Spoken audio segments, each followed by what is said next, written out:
Hi hello welcome back to human journal. നമ്മളിന്ന് കുറെ നാളായി വീഡിയോ ഇട്ടിട്ട്. അപ്പോ കുറച്ച് ഹെൽത്ത് ഇഷ്യൂസ് ഒക്കെ ഉണ്ടായിരുന്നു, അതുകൊണ്ടാണ് ഞാൻ വീഡിയോ ഇടാതിരുന്നത്.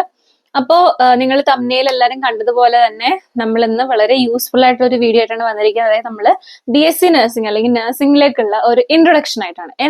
എന്താണ് നഴ്സിംഗ്, അല്ലെങ്കിൽ നമ്മൾ നഴ്സിംഗിൽ എന്തൊക്കെയാണ് പഠിക്കേണ്ടത്, അങ്ങനെ നഴ്സിംഗിലേക്കുള്ള ഒരു ചെറിയൊരു ഇൻട്രൊഡക്ഷൻ. ഓക്കെ, വലിയതായിട്ടുള്ള എക്സ്പ്ലനേഷൻസ് ഒന്നുമില്ല, ചെറിയ ചെറിയ ചെറിയ കാര്യങ്ങൾ നമ്മൾ പറയാൻ വേണ്ടിയിട്ടാണ് വന്നിരിക്കുന്നത്. സോ ഒട്ടും വായിക്കേണ്ട, വേഗം വീഡിയോയിലോട്ട് പോകാം. എന്താണ് നഴ്സിംഗ്? അതായത് ഈ നഴ്സിംഗിലേക്ക് ഇൻട്രൊഡക്ഷൻ ഇല്ലാത്ത ഒരാൾ, അല്ലെങ്കിൽ നഴ്സിംഗിനെ കുറിച്ച് അധികം അറിയാത്ത ആൾക്കാരുകള് എല്ലാവരും ചിന്തിക്കുന്ന, നഴ്സിംഗ് കേൾക്കുമ്പോൾ തന്നെ എല്ലാവരും ചിന്തിക്കുന്ന കാര്യമാണ് ഇത്. ഞാൻ എന്റെ കയ്യിൽ നിന്ന് എടുത്ത് പറയുന്നതല്ല, ഒത്തിരി പേര് പറയുന്നത് ഞാൻ കേട്ടിട്ടുണ്ട്. അതേപോലെ തന്നെ എനിക്ക് ഒത്തിരി ഈ നഴ്സിംഗ് പഠിക്കാൻ പോകുന്ന കുട്ടികൾ എന്റെ അടുത്ത് ചോദിക്കുന്ന ഒരു കാര്യമാണ്, ചേച്ചി നഴ്സിംഗ് എന്ന് പറയുന്നത് കെയർ മാത്രമാണോ? അതായത് എല്ലാവർക്കും, ഓൾമോസ്റ്റ് ഈ നഴ്സിംഗ് പഠിക്കാത്ത എല്ലാവർക്കും പെട്ടെന്ന് മൈൻഡിലേക്ക് നഴ്സിംഗ് എന്ന് പറയുമ്പോൾ മൈൻഡിലേക്ക് കയറി വരുന്നത് എന്തൊക്കെയാന്ന് വെച്ചിട്ടുണ്ടെങ്കിൽ, നമ്മളൊരു പേഷ്യന്റിന് കെയർ കൊടുക്കുന്നത്, അല്ലെങ്കിൽ ഇഞ്ചക്ഷൻ കൊടുക്കുന്നത്, അങ്ങനത്തെ ചെറിയ ചെറിയ കാര്യങ്ങൾ, അല്ലെങ്കിൽ എന്താ പറയാ, അത് കോരുന്ന ഇത് കോരുന്ന, അങ്ങനത്തെ ഒരു ചിലർക്കൊരു മോശപ്പെട്ട രീതിയിലേക്കാണ് നഴ്സിംഗ് എന്ന് പറയുന്നത്. അത്രയും ഒരു എന്താ പറയാ, മറ്റുള്ളവർക്ക് വേണ്ടിയിട്ട് നമ്മൾ ജീവിക്കുന്ന ആ ഒരു ഇതിലേക്കാണ് എല്ലാവരുടെ മൈൻഡ് പോവുക. ചിലരുണ്ട് ഒരു എന്താ പറയാ, ഒരു നോബിൾ ആയിട്ടുള്ള ഒരു സർവീസ് ആയിട്ട് കാണുക, അങ്ങനത്തെയും ചിന്തിക്കുന്ന ആൾക്കാരുകളുണ്ട്. അതായത് എനിക്ക് പറയാനുള്ളത്, നഴ്സിംഗ് എന്ന് പറയുന്നത് അതൊരു ഹോളിസ്റ്റിക് കെയർ ആണ്. ഹോളിസ്റ്റിക് എന്ന് പറഞ്ഞ ആ ഒരു വേർഡ് മീൻ ചെയ്യുന്നത് എന്താണെന്ന് വെച്ചിട്ടുണ്ടെങ്കിൽ, അത് എല്ലാം കൂടെ ഉൾപ്പെട്ടിട്ടുള്ള ഒരു കാര്യമാണ് നഴ്സിംഗ് എന്ന് പറഞ്ഞിട്ടുണ്ടെങ്കിൽ. അതായത് നമുക്ക് ഫിസിക്കൽ ആയിട്ടുള്ള കെയർ മാത്രമല്ല, അതായത് ഇപ്പൊ നമ്മൾ ഒരു രോഗിക്ക് നമ്മുടെ എന്താ പറയാ ബാക്ക് കെയർ, അല്ലെങ്കിൽ നമ്മുടെ ബോഡി ഫുൾ കെയർ കൊടുക്കുന്നത്, അല്ലെങ്കിൽ എന്താ പറയാ ഫിസിക്കൽ ആയിട്ടുള്ള ഒരു കെയർ മാത്രമല്ല, സോഷ്യലി, അതേപോലെ തന്നെ ഇമോഷണലി, മെന്റലി, സ്പിരിച്വലി, ഇതെല്ലാ ആസ്പെക്റ്റിലൂടെയും വരുന്ന ഒരു കെയർ ആണ്. അതിനാണ് നമ്മൾ ഹോളിസ്റ്റിക് കെയർ എന്ന് പറയുന്നത്. അപ്പൊ നഴ്സിംഗ് എന്ന് പറയുന്നത് എല്ലാ ആസ്പെക്റ്റിൽ നിന്നും കൊടുക്കുന്ന ഒരു കെയറിനെയാണ് നമ്മൾ നഴ്സിംഗ് എന്ന് പറയുന്നത്. ഓക്കെ, ഇനി നമുക്ക് 4 വർഷം BSc നഴ്സിംഗ് പഠിക്കുമ്പോൾ തന്നെ നമുക്ക് മനസ്സിലാവും, ഈ നഴ്സിംഗ് എന്ന് പറയുന്നത് നമുക്ക് ഈ മെഡിക്കലി മാത്രമല്ല, നമുക്ക് എന്താണ്, അതായത് നമുക്ക് ഒരു മാനേജ്മെന്റ് എങ്ങനെ, നഴ്സിംഗിൽ വരുന്ന മാനേജ്മെന്റ് എങ്ങനെയാണ്, കൊളാബറേഷൻ, അതായത് നമുക്ക് ടീം വർക്ക് ആയിട്ട് എന്തൊക്കെ ചെയ്യാൻ പറ്റും, പിന്നെ ടീം വർക്ക് കൊണ്ടുള്ള ഉപകാരങ്ങൾ എന്തൊക്കെയാണ്, ഒത്തിരി റെക്കോർഡിങ്ങുകൾ, ഡോക്യുമെന്റേഷൻ പരിപാടികൾ, അങ്ങനെ ഒത്തിരി കാര്യങ്ങൾ നഴ്സിംഗിൽ, ഒരു കെയർ കൊടുക്കുന്നത് മാത്രമല്ല, അങ്ങനത്തെ ഒത്തിരി കാര്യങ്ങൾ നഴ്സിംഗിൽ വരുന്നുണ്ട്. അപ്പം എല്ലാം കൂടെ ഉൾപ്പെട്ടിട്ടുള്ള ഒരു കാര്യമാണ് നഴ്സിംഗ് എന്ന വാക്കുകൊണ്ട് നമ്മൾ ഉദ്ദേശിക്കുന്നത്. ഇനി ഈ നഴ്സിംഗ് എന്ന വാക്ക് ഒറിജിനേറ്റ് ആയിരിക്കുന്നത് തന്നെ ഒരു ലാറ്റിൻ വേർഡിൽ നിന്നാണ്. ന്യൂട്രയർ എന്ന് പറയുന്ന ഒരു ലാറ്റിൻ വേർഡിൽ നിന്നാണ് നഴ്സിംഗ് എന്ന വാക്ക് ഒറിജിനേറ്റ് ആയിരിക്കുന്നത്. ആ ഒരു ഈ നഴ്സിംഗ് എന്ന് പറയുന്ന ഒരു വാക്ക്, അതിന്റെ ശരിക്കുള്ള മീനിങ് എന്താണെന്ന് വെച്ചിട്ടുണ്ടെങ്കിൽ, to nourish or to protect or to sustain, അതായത് പ്രൊട്ടക്ഷൻ കൊടുക്കുക, അതല്ലാന്നുണ്ടെങ്കിൽ നമുക്ക് അതിജീവിച്ച് പോരുക, അങ്ങനെയൊക്കെയാണ് നഴ്സിംഗ് എന്ന വാക്കുകൊണ്ട് ഉദ്ദേശിക്കുന്നത്. ഇനി നമ്മൾ നോക്കാൻ പോകുന്നത് നഴ്സിംഗ് ആരാണ് ഫൗണ്ടർ ഓഫ് നഴ്സിംഗ് എന്ന് പറയുന്നത്. അതായത് എല്ലാവരും കേട്ടിട്ടുണ്ടാവും, നഴ്സിംഗിന്റെ ഫൗണ്ടർ ഫ്ലോറൻസ് നൈറ്റിംഗേൽ ആണ്. ഫ്ലോറൻസ് നൈറ്റിംഗേൽ ആണ് the father of the nursing or the founder of the modern nursing, അല്ലെങ്കിൽ മദർ ഓഫ് ദ നഴ്സിംഗ്, അങ്ങനെ ഒത്തിരി പേരുകളിലാണ് ഫ്ലോറൻസ് നൈറ്റിംഗേലിനെ വിശേഷിപ്പിച്ചിട്ടുള്ളത്. അതേപോലെ തന്നെ ലേഡി വിത്ത് ദ ലാമ്പ്, അങ്ങനെയും ഫ്ലോറൻസ് നൈറ്റിംഗേലിനെ വിശേഷിപ്പിച്ചിട്ടുണ്ട്.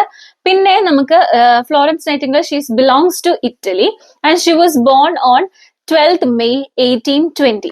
ഈ 12th May 1820 ഈ ഒരു ഡേറ്റ് നമ്മൾ നഴ്സിംഗില് ഏറ്റവും കൂടുതൽ ഓർത്തിരിക്കുന്ന ഒരു ഡേറ്റ് ആണ് 12th May. അതായത് നമ്മൾ ഇന്റർനാഷണൽ നഴ്സസ് ഡേ സെലിബ്രേറ്റ് ചെയ്യുന്നത് ഈ 12th May സോ നമുക്കിത് എക്സാംസിനും ചിലപ്പോൾ 1 വേർഡ് ആയിട്ട് വന്നിരിക്കും, കാരണം ഇത് ഫണ്ടമെന്റൽസ് ഓഫ് നഴ്സിംഗ് എന്ന് പറയുന്ന സബ്ജക്റ്റിൽ ഉൾപ്പെട്ടിട്ടുള്ള ഒരു കാര്യമാണ്. നമ്മുടെ നഴ്സസ് ഡേ എന്നാണ് സെലിബ്രേറ്റ് ചെയ്യുന്നത്, അല്ലെങ്കിൽ ഫ്ലോറൻസ് നൈറ്റിംഗേലിന്റെ ബർത്ത് ഡേറ്റ് എന്നാണെന്നുള്ളത്. അതായത് ഫ്ലോറൻസ് നൈറ്റിംഗേലിന്റെ ബർത്ത് ഡേറ്റ് തന്നെയാണ് നമ്മൾ ഇന്റർനാഷണൽ നഴ്സസ് ഡേ ആയിട്ട് സെലിബ്രേറ്റ് ചെയ്യുന്നത്. That is 12th May 1820. ഇനി അടുത്ത നമ്മൾ നോക്കാൻ പോകുന്നത് നേഴ്സ്, NURSE, ഈ ഒരു വാക്കിന്റെ ഫുൾ ഫോം ആണ് നമ്മൾ നോക്കാൻ പോകുന്നത്. അതായത് ഈ ഒരു ഫുൾ ഫോമും നമ്മൾ നേഴ്സ് എങ്ങനെയായിരിക്കണം എന്നതും ഉദ്ദേശിക്കുന്നുണ്ട്. അപ്പോ N സ്റ്റാൻഡ്സ് ഫോർ നൊബിലിറ്റി, അല്ലെങ്കിൽ നോളജ് എന്ന് പറയും. വളരെ അറിവുള്ള ഒരാളായിരിക്കണം, ഒരു പ്രൊഫഷണൽ ഡിഗ്രി ഉള്ള, ക്വാളിഫിക്കേഷൻ ക്വാളിഫിക്കേഷൻ ഉള്ള ഒരാളായിരിക്കണം നേഴ്സ് എന്ന് പറയുന്നത്. ഓക്കെ, ഒരു നോളജ് ഉണ്ടാവണം. പിന്നെ യു സ്റ്റാൻഡ്സ് ഫോർ യൂസ്ഫുൾനെസ്. അതായത് നമ്മൾ വളരെ യൂസ്ഫുൾ ആയിട്ട് വേണം, മറ്റുള്ളവർക്ക് നമ്മളൊരു നല്ലൊരു പ്രൊട്ടക്റ്റീവ് ആയിട്ട് വേണം നമ്മൾ എന്താ പറയാ കെയർ കൊടുക്കാനാണെങ്കിലും. പിന്നെ നമുക്ക് വരുന്നത് ആർ ആണ്. R stands for responsibility. That means നമ്മൾ ഒരു നേഴ്സ് ആയിരിക്കെ വളരെ റെസ്പോൺസിബിൾ ആയിരിക്കണം, വളരെ അക്കൗണ്ടബിൾ ആയിരിക്കണം, എല്ലാ കാര്യങ്ങളും വളരെ കൃത്യനിഷ്ഠതയോടെയും അതേപോലെ തന്നെ വളരെ ഉത്തരവാദിത്ത ബോധത്തോടെയും ചെയ്യണം. അതാണ് ആർ, റെസ്പോൺസിബിലിറ്റി.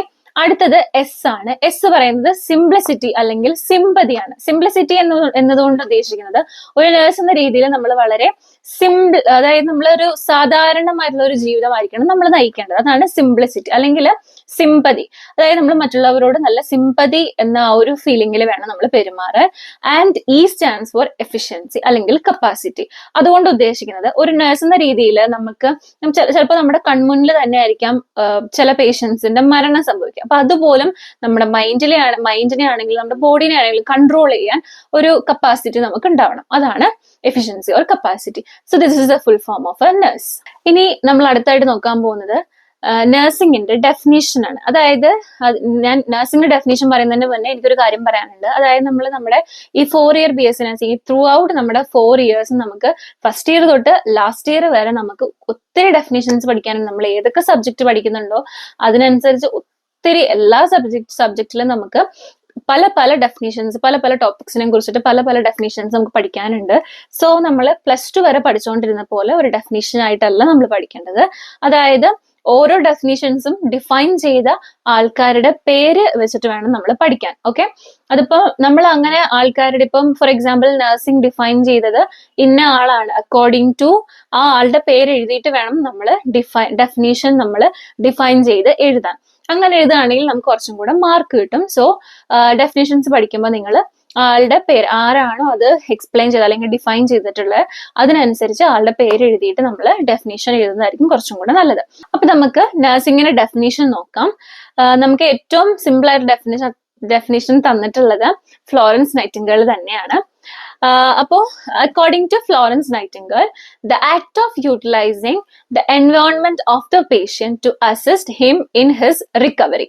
അതായത് ഇതിൽ പറയുന്ന ആ ഒരു ഡെഫിനേഷനിൽ പറയുന്ന എന്താന്ന് വെച്ചിട്ടുണ്ടെങ്കിൽ ഒരു നേഴ്സ്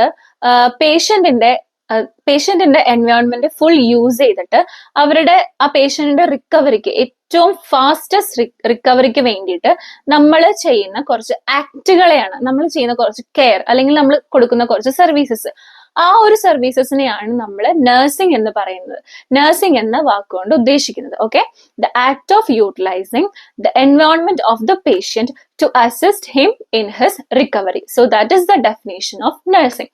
അപ്പൊ നമ്മൾ ഇന്നിപ്പം ഇത്രയാണ് നോക്കുന്നുള്ളൂ. കാരണം ഞാൻ ഒത്തിരി കാര്യങ്ങൾ നമ്മുടെ ഫസ്റ്റ് വീഡിയോ ആണ് ഇങ്ങനത്തെ നമ്മൾ എന്താണ് നഴ്സിംഗിനെ കുറിച്ചിട്ടുള്ള ഈ ഇൻഫോർമേറ്റീവ് ഇത്രയും എക്സ്പ്ലനേഷൻ വന്നിട്ടുള്ള ഫസ്റ്റ് വീഡിയോ ആണ്.